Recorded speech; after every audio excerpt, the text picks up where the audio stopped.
عمرك طفيتي الضو، تسديتي في الفراش، ولكن عقلك ما بغاش يسكت.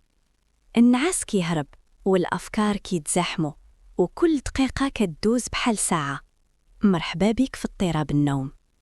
اضطراب النوم ماشي غير ما جاكش النعاس، هو ملي تكون عيان ولكن مخك صاحي، ملي تنعس ولكن كتفيق مفسوع، ملي كتفيق مع الصباح وما حاسش براسك ارتحت. كيكون سببه التوتر، القلق، الحزن، التفكير الزائد، وأحياناً وجع ساكت ما تعاودش، مشاعر مخبية، حب من طرف واحد، انتظار بلا نتيجة. كل هادشي كيتخبى في الليل ويطلع مع الوسادة. الليل كيولي مرآة، كيطلع فيه اللي نهار كامل كتخبيه، الأسئلة اللي ما عندها جواب، والكلمات اللي ما تقالتش. اضطراب النوم رسالة ماشي ضعف، رسالة كتقول راه شي حاجة داخلك محتاجة تهدى، تتحضن وتسمع.